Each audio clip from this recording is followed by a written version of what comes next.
All right, guys, what's going on? Welcome back to the Everything College Football Podcast. Today, me and Nick here will be doing our 2025 preview and prediction for the Illinois Fighting Illini.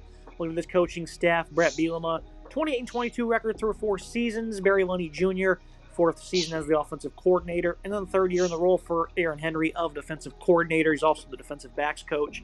Pretty good offseason for their standards, 44th in the Portal and in high school. And they had a great 2024 campaign going 10-3, beating South Carolina in the Citrus Bowl. Nick, I remember they were 10-point underdogs, and I said hammer that spread. They won outright, so I was definitely proud to see that. Looking at this offense get things started, they returned 7 starters on what was a pretty respectable unit. 2 seasons ago, I was really high on Illinois. I thought that they would hit their win total. I thought the offense would really be able to put up around 30 points per game, and they disappointed back in 2023, but last year was a nice resurgent season for all parties, and of course it starts with Luke Altmaier, who had a phenomenal campaign. This is a guy who can make plays out of the pocket, has some good pace and touch over the middle when he's throwing that ball, makes some good reads and throws in the intermediate range. He significantly improved under pressure this past season, has nice mobility, can pick up yards with his legs, has really good accuracy on slants and curls. He really excels with those throws to the boundary, can at times take negative runs instead of throwing it away, and he did a much better job with his interceptions, but he did have 11 fumbles. I was impressed with Luke Altmaier last year, Nick. Obviously, it took him about 2 years. At the end of 2023, John Paddock put on an absolute clinic, and if he had more eligibility, he probably would have lost his job, but Altmaier bounced back, only 6 picks.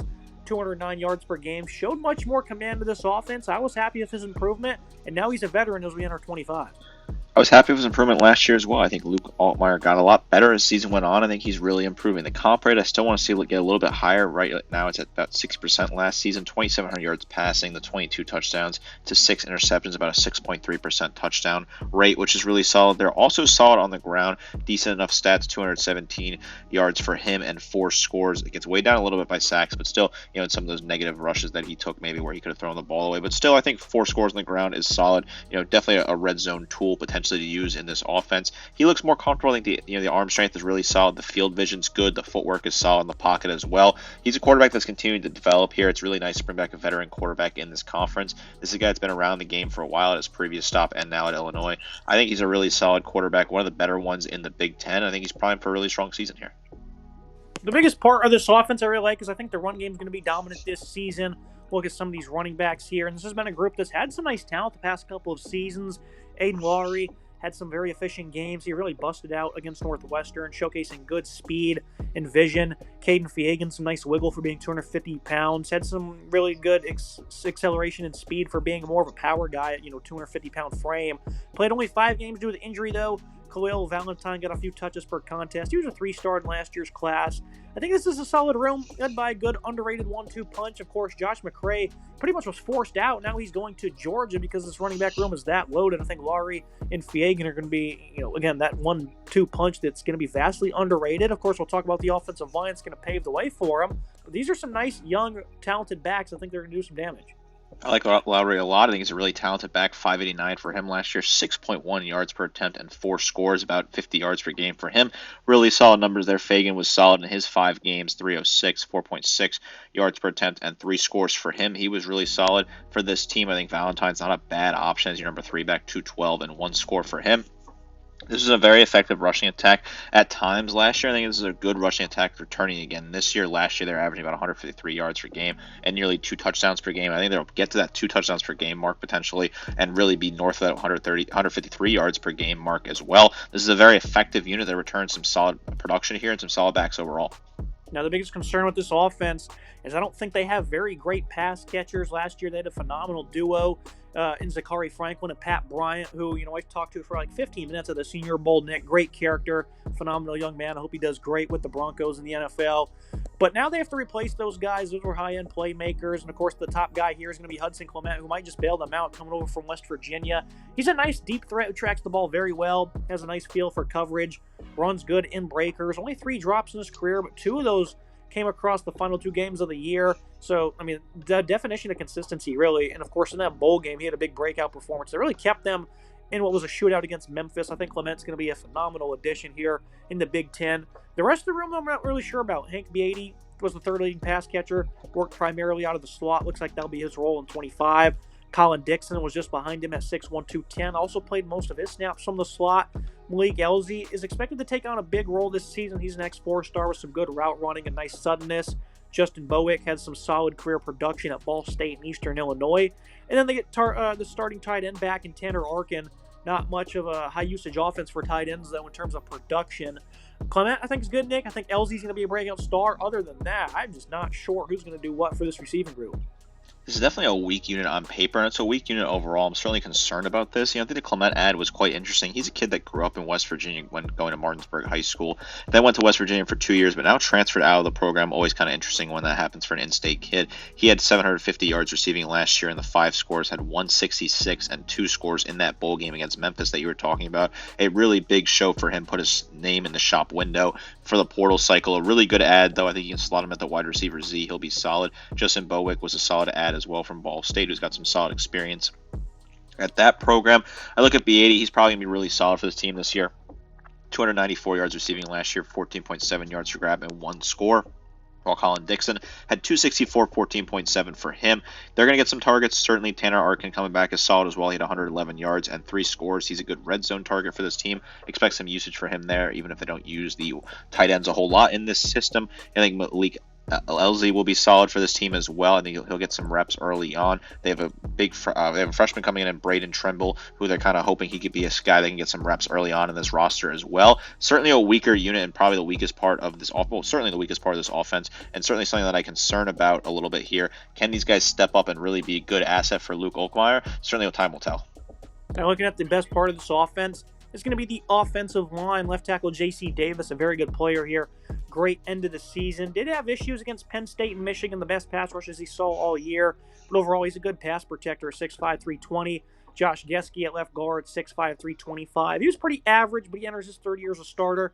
He himself got smoked against Penn State. Josh Pruitt's at 290. He's going to return as the center.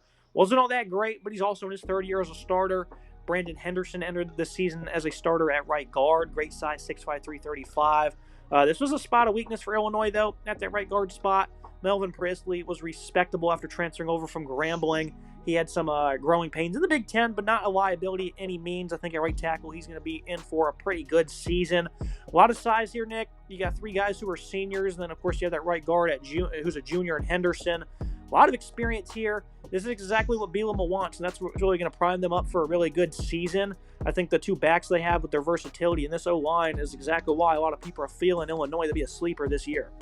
Love this O-line here. 4 seniors starting for this unit, and then a junior, Brandon Henderson, who's probably our biggest liability, but I think he's still a good asset at right guard. Right guard was a bit of a trouble position for them last year, but I think Henderson will be really good for them this year. 6'5", 335. He's a solid, big physical player, hoping he can improve his game. J.C. Davis is phenomenal at left tackle. Josh Geske is really good at left guard as well. Josh Kuritz at center is a phenomenal player. Then Melvin Priestley was a really good ad that kind of made that big jump up to the Big Ten from the FCS level, and he was really solid and adjusted early on. Love this unit here. A really deep and strong physical offensive line that has a bunch of senior leadership, paving the way for a very strong running game. That should be a really good 1-2 punch. Now look at the offensive verdict here. Bielema has always prided his teams on having a strong power run game. I think Illinois should have that this fall with good runners and a beast of an offensive line. Well, at the same time, Altmaier should really impress, but he'll need some other guys to step up at wide receiver and produce at similar capacity as the guys who depart. Lots of promise here. The offensive line will need to show great consistency, especially against tougher opponents. And as much hype as I have for this offense, Nick, I'm only going to give it a B, and the reason why is last year against those said tough opponents, they did nothing. 9 points against Oregon. Against Michigan, 267 yards. That was a struggle fest for them. Only 7 against Penn State, where they had 219 yards. And I think that 7, I'm pretty sure they scored on the first drive of the game. They had nothing the rest of the contest. They looked pretty solid against South Carolina in the bowl game. A lot of backups were, it wasn't the full strength D-line for them. I'm just not sure what they're going to do against these tougher opponents, Nick, is why I'm, hesitant to pull the trigger on this unit who seem to really rally these numbers up against weaker defenses. I think a B is very fair. Like you said, they really ran the numbers up against some of those weaker teams on our schedule last year. They struggled against those marquee opponents on the schedule. And I think they're in line to do so again this year. They play some key marquee opponents on the schedule this year. Certainly tough for this offense to get it going against those tougher teams last year. I like the quarterback. I think Altmaier's phenomenal. I like the running back room, a really deep, nice unit there. Love the O-line. I am concerned about the wide receiving group. I think it's a weaker unit in the conference, and I think it's certainly going to be a liability at times. Although Hudson Clement was a great add from WVU, but overall, I'm still concerned about this offense. I think a B is a fair grade. If anything's going to hold this team back, it's probably going to be this offense. I will say they did look very good early on in the year against Nebraska on the road, so I'll give them credit there when it's due. Moving to the defensive side of the ball, this is a very respectable unit last year, but it wasn't as good as I probably thought it would be. But with the return of 7 starters, including the entire secondary, I think they're maybe ready to take that elite step. I remember a couple years ago, and Ryan Walters, last year's defensive coordinator, his defense was unreal. Remember, Nick, they almost knocked Michigan, I think almost out of the conference championship game. If they would have won that contest in Ann Arbor, Michigan won on a last-second field goal. That's the kind of sense you're having with this defense here under Aaron Henry this season. Getting things started with the D-line, though, is not as promising. James Thompson, he was hurt last season for Wisconsin. Quality player in a similar front for them. Pat Farrell played 100 snaps. He's going to battle him at a defensive end spot. Alex Bray, 6'4", 270, played a lot, but didn't provide much for them. Tamaya DeJoria on his fourth school in 4 years. I don't really know what you're going to get this defensive end position with all those 3 guys. The interior defensive line, I think, is a little bit more promising. Kurt Neal, 6', 290, was also from Wisconsin, but he was a poor run defender. Jeremiah Warren played about 200 snaps, only had 10 tackles going in the last year. This is a pretty underwhelming unit, and it seems like it maybe even got worse, Nick. I don't think these portal adds are anything special. I mean, they do have a couple of big bodies they threw in here together. Carter Hewitt's another guy they got in the portal. True sophomore and Angelo McCullum. I don't think this D-line is going to be all that special for them, but in a 3-4, they don't have to be special, Nick. They just need to be sound in their responsibilities.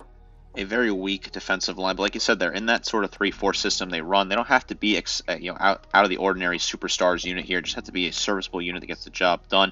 James Thompson in 2023 for Wisconsin, prior to his injury, he had 5.5 tackles for loss and 3 sacks. Can he play up to his full potential, play up to that level again coming off an injury?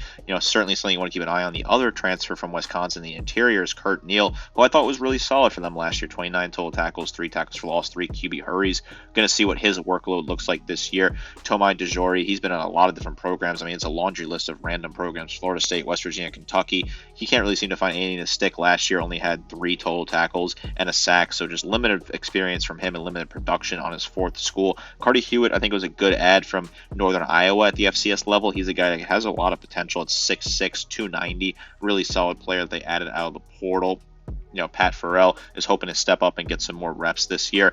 This is a total new look unit here, a bunch of different transfers here. I don't think I like this at all. This is definitely concerning me on this defense, but I think they're a little bit sheltered based off the system, and it may not be the biggest liability in the world.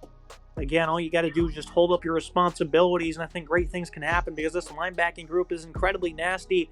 Dylan Rosayek at middle linebacker. This is a guy who shows good lateral movement, real bouncy feet, seems to always be moving.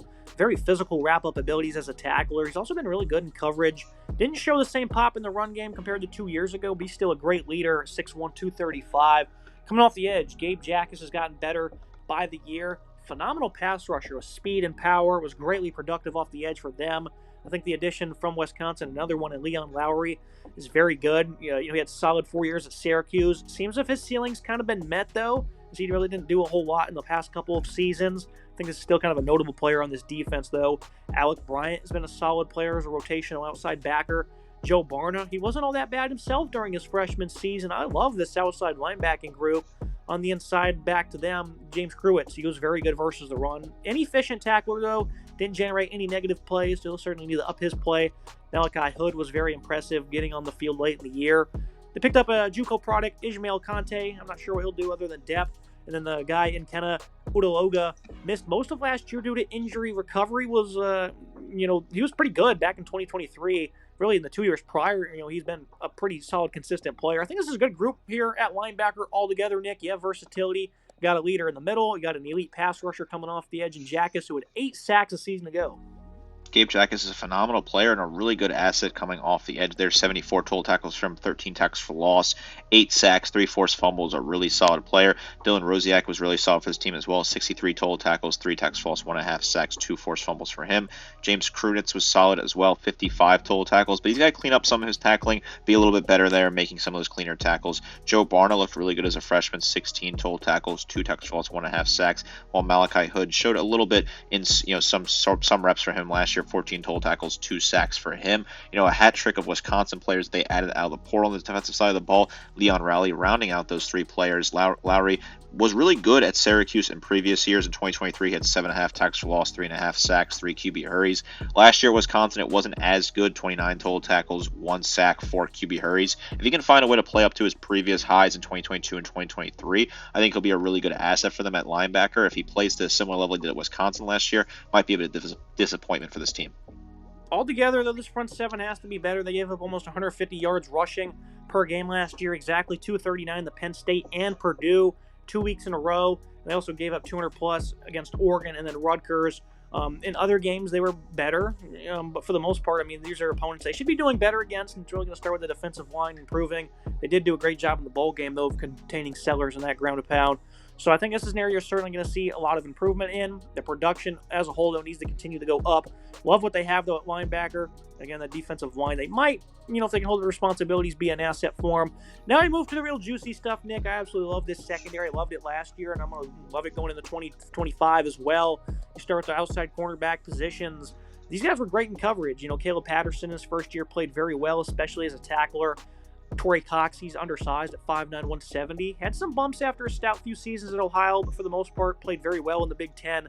That year of experience, I think, is going to pay wonders for him. Jaheim Clark was a little shaky in coverage. Did work versus the run, though, as the number 3 corner. What I love here is Xavier Scott. This guy was targeted a lot in the slot, but he showcased great ball skills and production really throughout his entire career. He was an elite run defender. He also missed only 3 tackles, Nick. This is a great player, one of the best in the country. Matthew Bailey was impressive in coverage, but where he really stood out was, being a playmaking box DB, leading the team in tackles. Miles Scott enters his 3rd year as a starter, really didn't grow like I thought he would. He was solid in coverage, though, regressed a bit versus the run, but I think collectively, this is a group that has a lot of experience. Aaron Henry is a phenomenal defensive backs coach, Nick, and that defense I was alluding to back in 2022. Where do they stand out in the secondary? They had 24 interceptions. They have numerous guys that are in the NFL. Aaron Henry was the DB coach there, Nick, and so I think and those guys were all veterans. So I think all these guys now have a lot of reps, a lot of time together under Aaron Henry. I am absolutely ecstatic about what they can accomplish.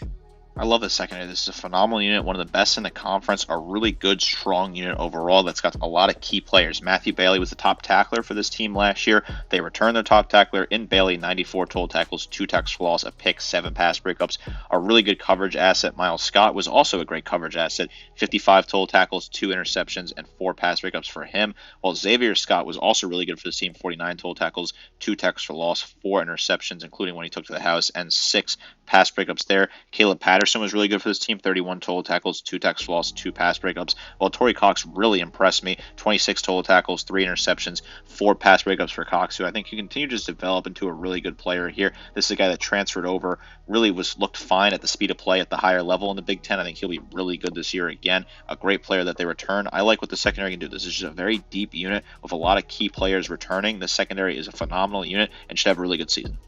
You never really saw too many busts out of them. The other teams are making plays through the air because they certainly had some games that were tough. Just the receivers were making better plays in the corners. And again, they weren't getting burned in coverage by any means. I thought that just the other team did a good job of making plays. But for the most part, this was a really good secondary. They only gave up over 300 yards once, and that was the Northwestern, who had 61 passing attempts playing from behind. That really doesn't even count. Oregon at 298, we'll go ahead and give them that nod there, though. Looking at the defensive verdict, Illinois had one of the nation's best defenses back in 2022, and a great secondary was at the forefront of that. And they have a similar unit to that now entering 2025. I think the middle of the defense is quite stout. The pass rush has upside. The defensive line doesn't even come close to that one they had back in 22. And it's going to have to step up immensely if they want to have that kind of effort. Nonetheless, this is going to be a very strong group, Nick, and I hate to just keep comparing it back to what they had a couple of seasons ago, but that's the vibe I'm getting, and that's a unit that people probably don't really remember a whole lot about, and that was no joke of a defense, and I don't think the one here is going to be a slouch either. This is a phenomenal defense that's still a little bit short of being an A or A-plus unit because the defensive line is just a bit of a weaker part of this team. I love the secondary a lot. I think the linebacking core is really strong here. The secondary should be really good this year. They should play really good defense and really cut down on that pass yards per game, get a lot of interceptions as well. I love the coaching on the defensive side of the ball here as well. I'm really excited to see what this team can do on the defensive side of the ball. I'm expecting big things from this Illinois defense.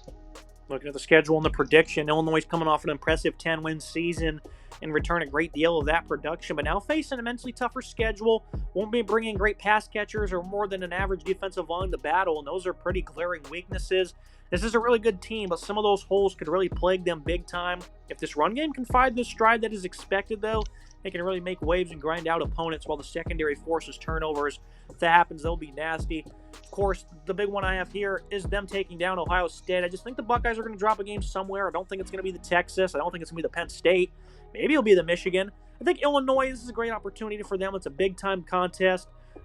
Is it going to be hard? Yes, because of the lack of a skill at those certain areas I talked about. I think they have pass rushers that can win against those offensive tackles, Nick. I know it's going to be in the second half of the season, and they'll have plenty of time to figure things out themselves. If this is a night game, though, I just think it's going to be a great opportunity for Illinois to grind it out, make it dirty, make it ugly against what's going to be still a relatively young quarterback in Julian Sain. They're going to be able to use that veteran experience in the secondary to their advantage. Jeremiah Smith, is he going to put up 250 yards in every single game? I mean, he certainly could, right? But I think if there's an opportunity for that passing attack to struggle, it's going to be October 11th, Nick. So I'm going to go ahead, pick them to win that game. Of course, I still have them going 9-3. You know how the sport works, Nick. They can beat the number one team in the country and still miss the college football playoff with 3 losses of their own. That's what I have with Illinois here. Great upside. I'm not ready to pull the trigger just yet because those two glaring weaknesses I think will cost them at times. Quite the prediction there from you. I think that's a very fascinating matchup on October 11th. I think it's probably going to be at noon because it feels like every game Ohio State plays is at noon. That's just kind of how it shakes out. Would love for that game to be at prime time, for them to win, get opportunity in Illinois at home to really put up a big opportunity against the great Ohio State team. I'm not pulling the trigger on that. I think for them, I'll pick another loss on here somewhere to get this team at 9-3. Well, I think they're going to lose to Ohio State. I think they'll end up beating Wisconsin. That's the extra win that I'm going to give this team right now compared to you. I have them at 3 losses as well. I think they'll lose to Washington on the road. And Indiana, I'm very high on Indiana. I think Washington will be a sneaky surprise team. I wouldn't be surprised they struggle at Duke on September 6th. It's a very interesting game, a very interesting matchup on the road out of conference. Want to keep an eye on that one. Maybe they'll struggle at home against USC in late September as well. That could potentially happen, but I'm not really counting on that here. I can understand why people are saying this team is a playoff team. I can understand the hype a little bit. I can certainly see that. Illinois fans are very vocal about how they feel about their team, how they think this is the big year for them. And I could certainly see that, right? This is a coach they have in Brett Bielema that's been around college football for a while. He had 3 great seasons at Wisconsin, was in the SEC at Arkansas at one point, and had some teams that fought hard for the Razorbacks. And he seems to have put together a really good team here that rounded out last season in very strong form. I just think 2 things are let this team down: the wide receiving core and the defensive line. And these are just 2 units that are too weak to make this team a playoff contender. I like Luke Altmaier. I love the secondary on this team. I think the running back room is really good as well. But I just think at the end of the day, the wide receiving room and the defensive line will let this team down. They'll find a way to lose 3 games, and they're just not going to get in the playoff with 3 losses in this schedule. 2, maybe you could find a way to make that case if you lose to Ohio State, Indiana, as your only 2 losses and they're close. But I still think it's got to be a 1-loss team if this team wants to make the playoff. And I just don't feel confident making that sort of prediction this time of season for them. It could certainly happen. We saw Indiana come out and really be a surprise team last year, although this Illinois team has a lot more hype and attention than Indiana did last year. I just can't pull the trigger on that. I can see where people are getting at, but no playoffs for me. Still a respectable 9-3 season, probably playing in a high-value bowl against an SEC team with opportunity to win that game and get a nice bowl win on their resume again. Excited to see what this team looks like this year, though. I think Altmaier is a fun player to watch, and I love that secondary. Yeah, if they go 10-2 with a win over Ohio State, though, they're going to be really on the brink of the playoffs. You alluded to that game against Duke. I think it's a losable game. Very intrigued to see what this spread will be, because it's not going to be an easy contest at all. Duke, they're going to be really scrappy. They have a good secondary, and I think it's going to be hard for Illinois to really throw the ball on many opponents, especially ones that have good secondaries. Buckeyes, they have one there, but again, I think it's going to be a dirty, scrappy game where they're going to be looking to force turnovers to score points. And if they can do that, Nick, if they can force turnovers in bunches, which I think they can do with that secondary, and of course a pass rush that can force fumbles, that's where you're going to be getting some extra points, and that could lead to Illinois being dangerous. So I think this is a good team. I'll be rooting for them to make the playoff, Nick. I think it's something different, and again, if that defense really plays up to an elite level, it'll be fun to watch in the CFP. I think it's certainly an interesting team with interesting schedule. I give them props for scheduling a trip to Durham to play Duke.